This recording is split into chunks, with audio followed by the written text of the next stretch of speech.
ستارے کی قسم جب وہ ٹوٹنے لگے تو سدرۃ المنتہا کو کس چیز نے ڈھانپا؟ روشنی تھی، فرشتے تھے، کیا وہ اس معزز مہمان کو دیکھنے جمع ہو گئے تھے؟ یہ استقبال کے مختلف انداز تھے۔ مسجد اقصی میں تمام انبیاء علیہ السلام کا جمع ہونا، آپ کی ابتدا میں نماز پڑھنا، پھر ہر آسمان پر انبیاء سے ملاقات، اب سدرۃ المنتہا پر فرشتوں کا اکٹھ، ان حضرت صلی اللہ علیہ وآلہ وسلم کے استقبال کی مختلف شکلیں ہیں۔ سواری بھی ایک نہیں، براق ہے، معراج ہے، رفرف ہے۔ گویا ایک مہمان کو بہت سی سواریاں پیش کرنا بھی ایک اعزاز ہے۔ مسجد حرام سے سفر شروع ہوا مسجد اقصی تک، اور مسجد اقصی سے ساتوں آسمان تک، اور ساتویں آسمان سے لامکان تک کا سفر شروع ہوا۔ سدرۃ المنتہا سے جب آگے روانہ ہونے لگے تو سیدۃ الملائکہ جبریل علیہ السلام نے عرض کی، اب آگے میں آپ کا ساتھ دینے سے قاصر ہوں۔ فرمایا، جبریل کیوں؟ تو میرا اب تک کا رفیق سفر ہے، اب آگے کیوں نہیں جاتا؟ تو عرض کی، اگر میں آگے جاتا ہوں تو میرے پر جل جائیں گے، آگے جانا میرے بس کی بات نہیں۔ سید البشر حضرت خاتم الانبیاء صلی اللہ علیہ وآلہ وسلم نے اکیلے ہی سفر کا آغاز فرمایا۔ کیا کیفیت تھی، وہاں کیا احوال تھے، ان کو جانے والا مصطفیٰ جانے یا بلانے والا خدا جانے۔ آپ صلی اللہ علیہ وآلہ وسلم وہاں تک پہنچے جہاں تک نہ پہلے کوئی پہنچا تھا اور نہ ہی کوئی پہنچ سکتا ہے۔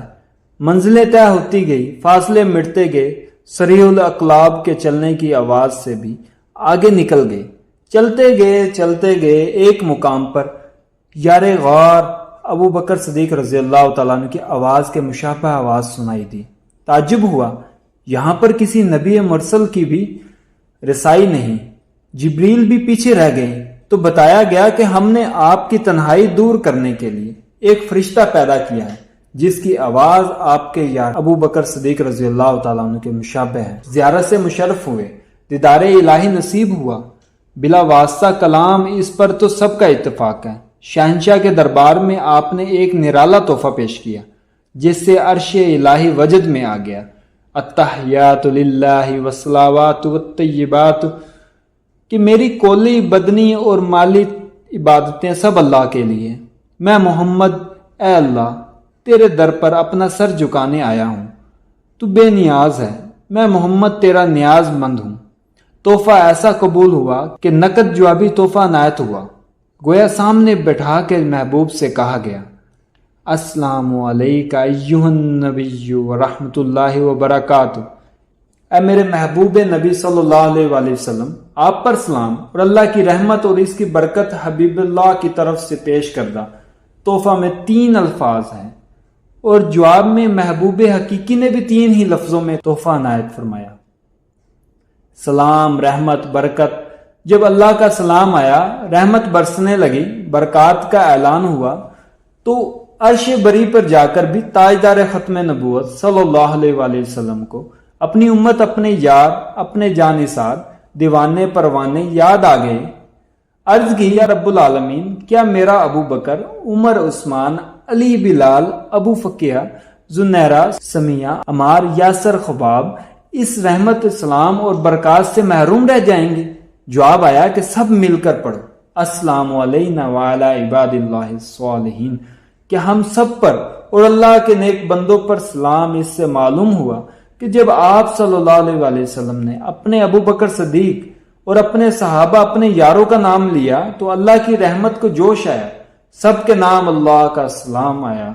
گویا کہ خالق کائنات نے فرمایا، اے محبوب صلی اللہ علیہ وآلہ وسلم، تو نے اپنے صحابہ کا نام لیا ہے، ہم فیصلہ کر دیتے ہیں کہ قیامت تک جو بھی تیرا کلمہ پڑھے گا اس کو میرا سلام پہنچے گا۔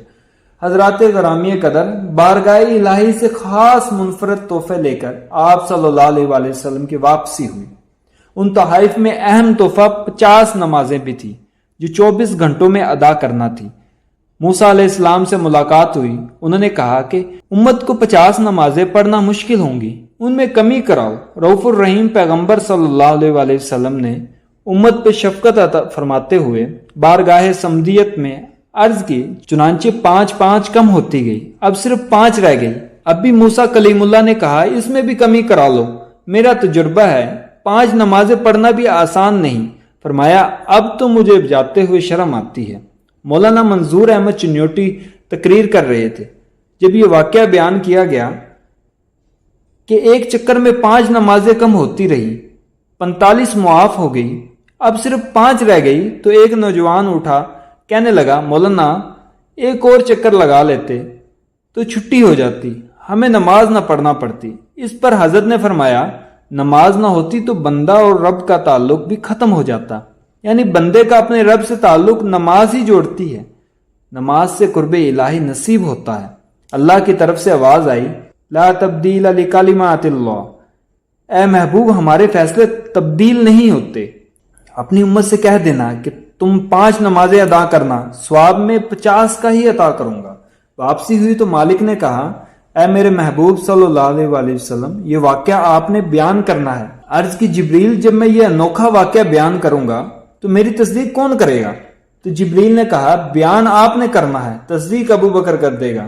آپ صلی اللہ علیہ وآلہ وسلم نے واقعہ معراج، اپنا یہ مقدس سفر از مسجد حرام اور مسجد اقصی سے تا عرش بری بیان فرمایا، لوگوں میں اس کا چرچا ہوا۔ ابو جہل نے موقع غنیمت جانا کہ ابو بکر یہاں نہیں ہے، اس کو اسلام سے توڑنے کی کوشش کرنی چاہیے، چنانچہ اس نے ابو بکر سے مل کر کہا ابو بکر یہ تو بتا کہ ایک آدمی رات کے ایک حصہ میں مسجد حرام سے مسجد اقصی اور پھر وہاں سے 7واں آسمان اور اللہ کے عرش سے ہو کر واپس آ سکتا ہے، بھلا اس کو عقل کیسے تسلیم کر سکتی کہ اتنا طویل سفر راتوں رات کر کے وہ آ جائے؟ ابو بکر نے کہا یہ بتا کہنے والا کون ہے؟ ابو جہل نے کہا وہی تیرا یار محمد صلی اللہ علیہ وآلہ وسلم، جس پر ابو بکر رضی اللہ تعالیٰ عنہ نے فرمایا اگر انہوں نے یہ کہا ہے تو میں اس کی تصدیق کرتا ہوں کہ انہوں نے سچ کہا ہے۔ اندازہ لگائیں سب سے بڑے کافر سے سن کر ابو بکر نے واقعہ معراج کی تصدیق کر دی۔ عرش والے رب کا اعلان سنیے، صدق سچ لے کر محمد آئے اور اس کی تصدیق ابو بکر نے کی، اسی لیے الصدیق کا لقب ابو بکر کے نام کا حصہ بن گیا۔ صرف ابو بکر نہیں، اب ان کو